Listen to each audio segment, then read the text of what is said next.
다음 질의는 존경하는 김희권 의원님 해주시기 바랍니다. 예, 부산 동네 김희권 의원입니다.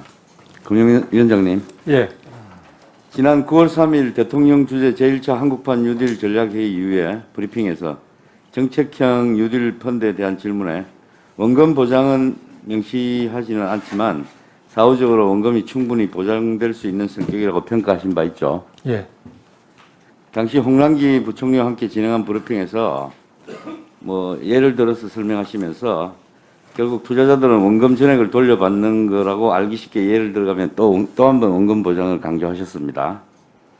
그리고 또 정부 3조 원, 산업은행 등 정책자금 4조 원, 이게 후순위 출자되어서 평균 35% 손실을 흡수해 준다면서 뉴딜 사업 상대가 공공기관이기 때문에 손실이 그렇게 난다는 것은 상상할 수도 없다. 그것도 말씀하셨습니다. 그렇죠? 예, 다시 말해서 정책형 뉴딜 펀드가 원금이 보장되고 또 국고채보다 더 높은 금리를 제시할 수 있다는 홍보를 애둘러서 하신 걸로 보입니다. 그러다 갑자기 9월 16일 날 대정부 질문에서 홍남기 부총리가 원금 보장한다는 말을 한 적이 없다고 하더니 21일 상임위 전체회의에서 위원장님도 펀드는 원금 보장을 사전적으로 얘기하지 않는다며 입장을 살짝 뭉뚱그리셨습니다. 그때 오해 소지 있다고 사과 제가 드렸습니다. 네네네. 예, 정책을 확정 발표하는 자리에서는 원금이 보장되는 것처럼 말하면서 상임위에서는 결국 다른 말씀을 하신 셈입니다. 그죠? 이런 정부의 오락가락하는 태도 변화가 여러 의혹을 낳고 또 한국형 뉴딜 정책에 대한 국민들의 신뢰도를 떨어뜨리고 있다고 생각합니다. 먼저 지난 9월 초 정부가 확정한 뉴딜 금융 지원 방안에 따르면 다소 혼돈은 있었지만 후순위 출자를 통해서 정부가 손실을 보전해 준다는 성격은 명백히 드러났습니다.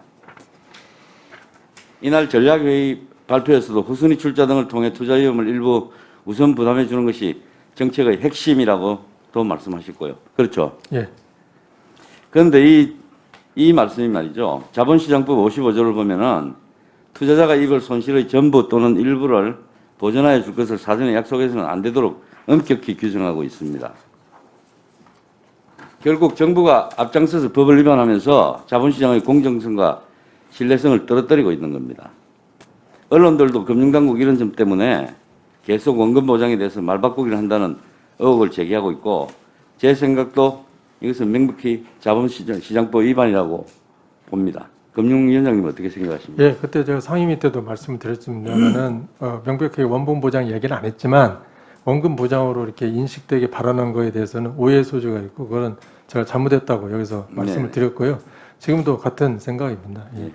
그런데 또 다른 문제점이 또 있습니다. 그러니까 앞서 공공기관을 상대하기 때문에 정부에서 투입한 자금 이상 손실이 날 가능성은 상상할 수도 없다고 말씀하셨는데 이는 향후 불안전 판매 분쟁을 일으킬 소지가 있고요. 투입한 자금 이상의 손실이 날 경우에는 전부 또 이걸 국민 세금으로 막아줘야 된다는 위험이 존재하고 있는 겁니다. 아무리 정부에서 진행하는 사업이라도 잘못되었을 때 손실은 그 누구도 예측할 수 없는 거 아닙니까? 더욱이 지난 9월 말 기업 지원 방안 후속 조치로 발표된 뉴딜 펀드 투자 가이드라인에서도 명확히 어느 기업이나 프로젝트에 대한 어떤 방식으로 투자할 것인지 구체적으로 제시하지 못했고요. 그저 40개 산업 분야에 197개 품목을 예시로 폭넓게 투자하도록 유도하겠다고도 말씀하셨습니다. 그런데 위원장님, 정부가 유망산업이라고 예측하면 어떤 형태로든 사업을 하기만 하면 모두 성공하고 손실 가능성이 제한되는 건 아니지 않습니까? 아니죠. 예, 동의합니다. 예. 그러니까 지난해 원금 전액을 날린 투자자까지 발생했던 DLF 사태가 아주 교훈적인 겁니다. 그죠? 그래서 만일 이런 사태가 뉴딜 펀드에서 벌어진다면은 그 손실은 고스란히 국민 세금으로 메꿔야 될 거 아닙니까? 아니죠. 이제 그 의원님 말씀하신 것도 있고 저희 당연히 그래서 네네. 처음에 펀드를 출시할 때 네네. 책임은 자기 책임이라는 걸 명시해서 국민 세금으로 오는 걸 막도록 하는 게 맞는 것 같습니다. 저는 이 뉴딜 펀드 정책을 보면서 정부가 아주 심각한 딜레마에 빠져 있다고 생각합니다. 시장 자율성을 해치는 관제 펀드라는 오명을 벗으려고 모호한 펀드 투자 가이드라인으로 분할 판매를 조장했고 한편으로는 또 시장 유동성 확보를 위해서 자본시장법을 위반하면서까지 원금 보장을 해주는 그야말로 한마디로 뜨거운 아이스 아메리카노라는 조롱 섞인 이야기까지 금융권에서 돌고 있답니다. 그래서 위원장님, 좀 지금이라도 이 뉴딜 펀드 조성 목표를 원래 취지대로 살려가지고 천문학적인 국민 세금이 잘못 쓰이지 않도록 좀 세세히 따져. 예, 의원님 그 제일 뒤에 말씀하신 천문학적 국민 세금이 쓰이지 않도록 부분에서는 100% 동의하고요.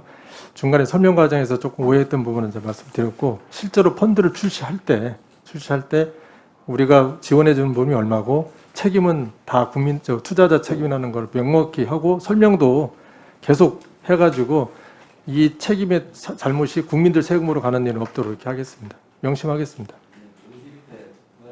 예, 알겠습니다. 예.